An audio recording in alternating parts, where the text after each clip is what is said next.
Hi everyone, in this video we'll take a quick look at the while loop to create repetition in our C# program.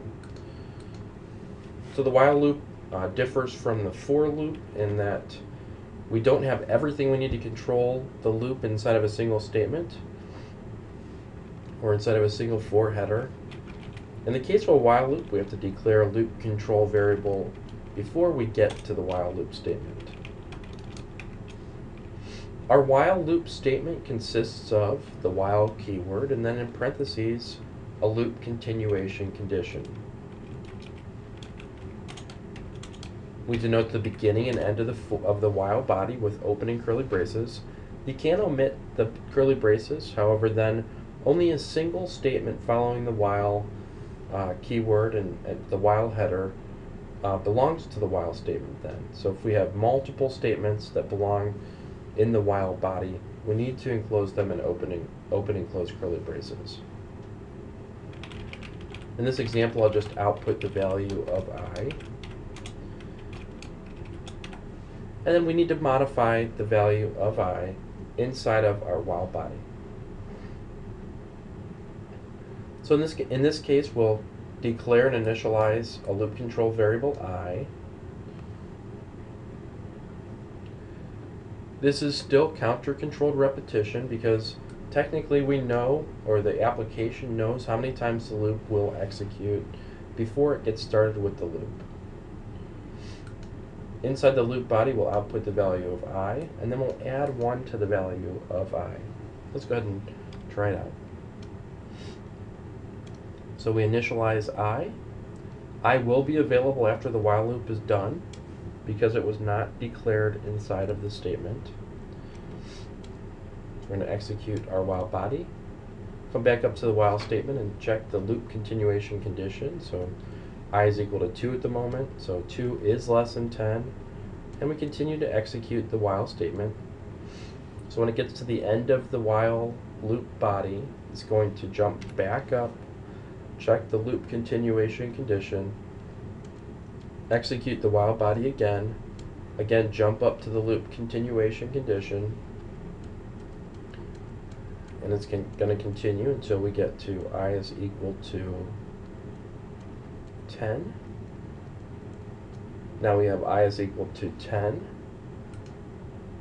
We jump back up to our loop continuation condition. 10 is less than 10 evaluates to false. So we exit out of our while statement and continue with the next sequential statement. So very simple while loop. It is counter-controlled repetition because we still know how many times the loop will execute before we start the loop.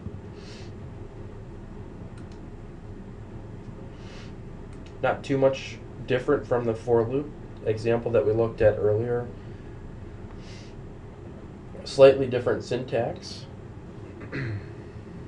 We can also use a while loop, or is commonly used for the case when we don't know when the loop is going to end. We call that sentinel-controlled. And we'll take a look at an example here. So now we have int I equals 1. And we'll say continue while I is not equal to -1. Console.write I. And this time we're going to allow the user to input the value for I. And we do have to convert it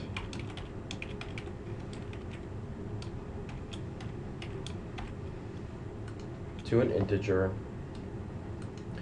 Let's go ahead and execute this example.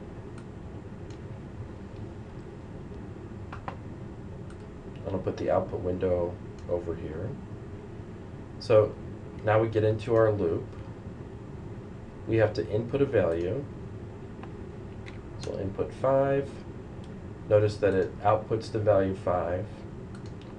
And then we continue back up to our loop continuation condition, and this would continue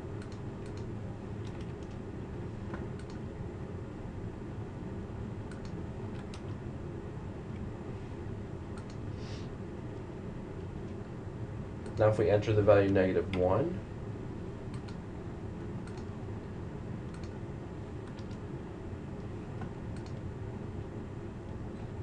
we come up to our loop continuation condition, and it exits out of the while loop. So the difference between the counter-controlled repetition and the sentinel-controlled repetition is that now we have this sentinel value. We're not sure, what the value is going to be at any point because it's really up to the user interacting with the program. So we call it a signal value or a sentinel value or a dummy value sometimes. Some value that is unpredictable. It's going to be input by a user or detected by some sensor or input through some mechanism into the program real time during the program's execution that determines when we exit the loop.